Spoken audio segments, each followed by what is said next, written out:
Mes très chers compatriotes, en ces instants critiques pour notre nation, je m'adresse à vous avec la gravité et la solennité qu'impose la situation.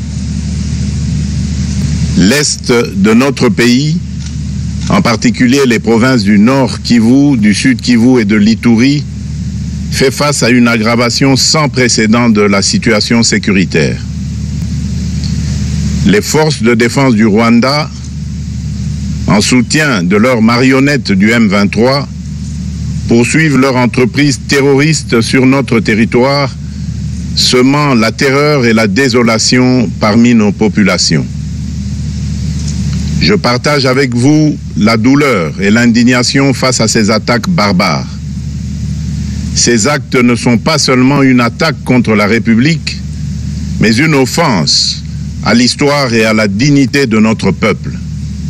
En ces moments difficiles, je vous appelle à la résilience et surtout à la résistance. Face à cette situation, permettez-moi de vous rassurer.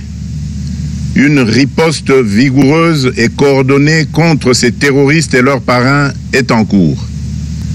Nos vaillantes forces armées de la République démocratique du Congo, symboles de courage et de patriotisme, sont pleinement mobilisées, prêtes à défendre chaque centimètre de notre territoire.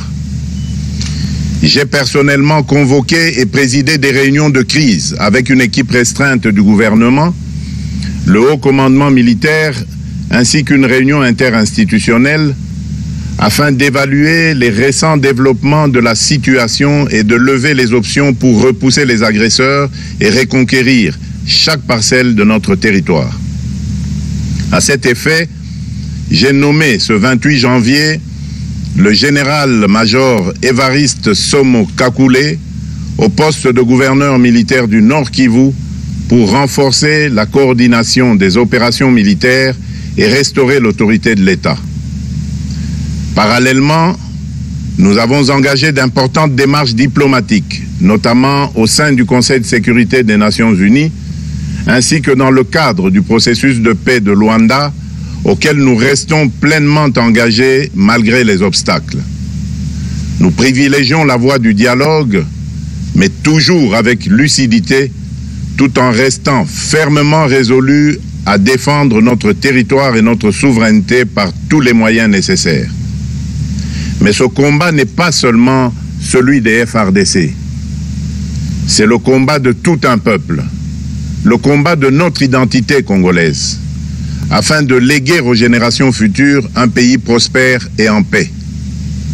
À tous nos compatriotes, dans chaque province, chaque ville, chaque territoire et chaque village, ainsi que ceux de la diaspora, sans distinction d'appartenance ethnique ou politique, unissons nos efforts. Apportons un soutien indéfectible, moral et matériel à nos vaillants soldats. Mobilisons-nous comme un seul homme pour défendre notre souveraineté et sauvegarder notre intégrité territoriale. Je suis pleinement conscient des souffrances de nos compatriotes qui fuient les hostilités. Le gouvernement est instruit d'activer le plan d'urgence humanitaire pour venir en aide aux déplacés. À vous, habitants de Goma et des environs, je ressens profondément votre douleur qui est aussi la mienne. Elle traverse nos cœurs et nos âmes en tant que fils et filles d'une même patrie. Mais face à cette épreuve, je vous exhorte à puiser dans cette force intérieure qui fait la grandeur du peuple congolais. Résistez avec courage. Faites preuve de vigilance constante et gardez votre calme malgré l'adversité. Sachez que nous ne sommes pas restés inactifs. Des plans de contingence sont préparés pour assurer la protection de la population civile et prévenir toute escalade de la violence. Les dispositifs de sécurité ont été renforcés pour protéger les zones stratégiques et nous travaillons sans relâche pour garantir le fonctionnement des services essentiels. Je tiens à rendre un hommage solennel à tous ceux qui ont payé le prix ultime dans cette lutte pour notre dignité et notre souveraineté. J'ai une pensée pieuse pour le général-major Peter Chirimwami, gouverneur militaire du Nord Kivu, tombé les armes à la main. Je m'incline avec respect devant la mémoire de tous nos militaires et de tous les Wazalendo tombés sur le champ d'honneur.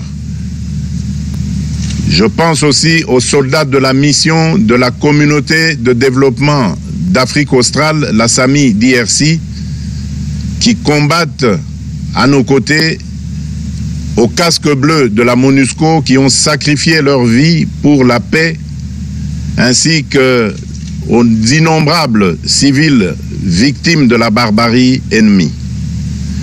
Leur courage et leur sacrifice ne seront jamais oubliés.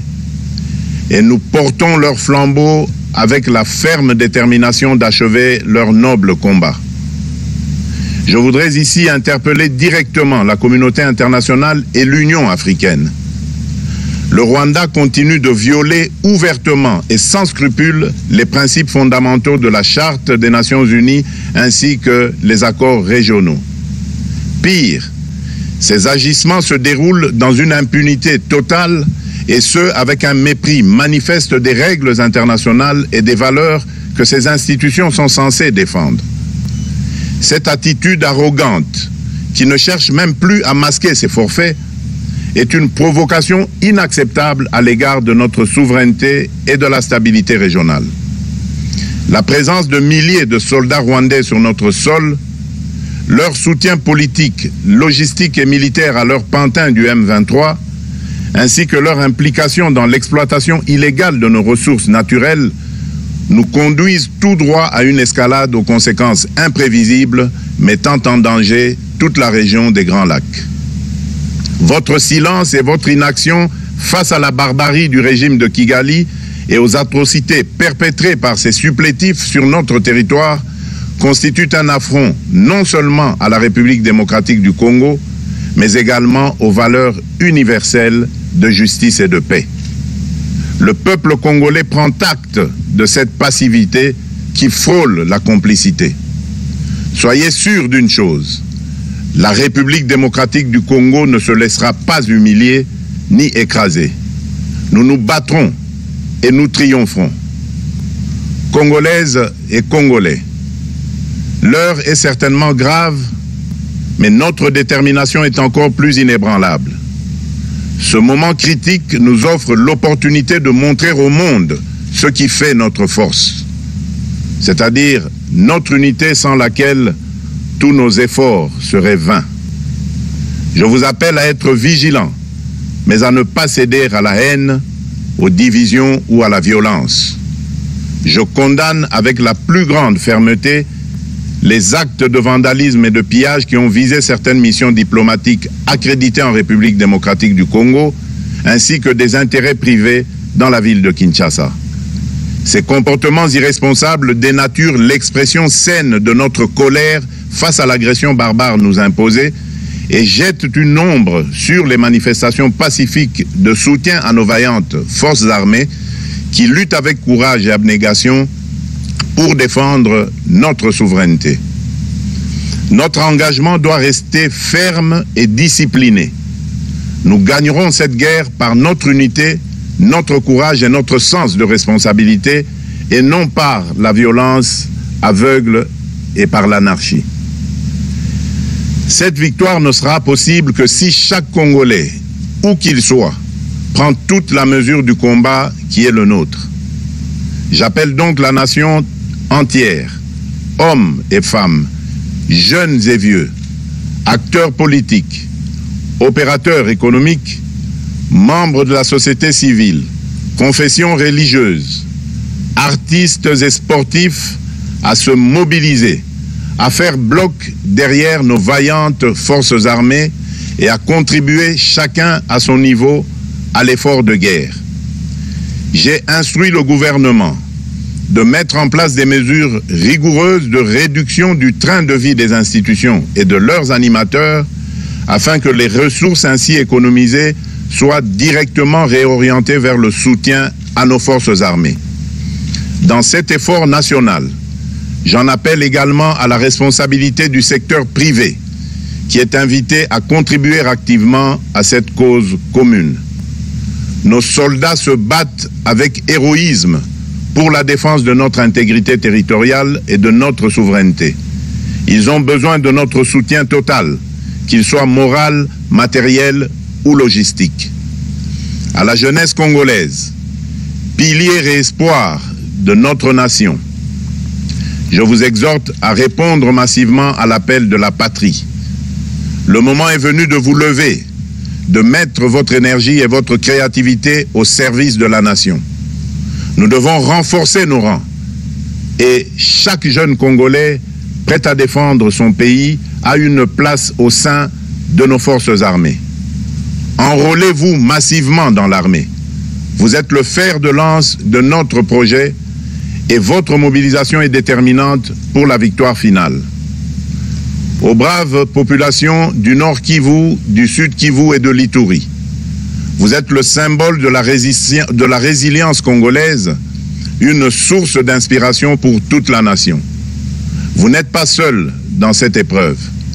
La République tout entière se tient à vos côtés, unis dans l'espoir et la lutte. Ensemble, nous ferons face et surmonterons cette épreuve. À nos vaillantes forces armées et aux vaillants patriotes Wazalendo, véritables sentinelles de la souveraineté nationale, je rends un hommage appuyé et vous exprime au nom de toute la République notre reconnaissance infinie et notre fierté inébranlable. Votre bravoure, votre discipline et votre engagement sans faille inspirent et mobilisent tout un peuple déterminé à défendre son territoire. Sachez-le, la République ne vous abandonnera jamais. Votre combat est le nôtre et vos sacrifices ne seront jamais oubliés. Vous incarnez l'honneur de la nation congolaise. À tous mes compatriotes d'ici et de la diaspora, la République démocratique du Congo ne pliera pas. La République démocratique du Congo ne reculera pas. Je ne vous abandonnerai jamais. J'en fais ici le serment. Le soleil n'a pas cessé de briller sur notre patrie. Ensemble, main dans la main, nous surmonterons cette tempête et nous ouvrirons une ère nouvelle de paix et de prospérité pour les générations futures. Que Dieu bénisse la République démocratique du Congo et son peuple. Je vous remercie.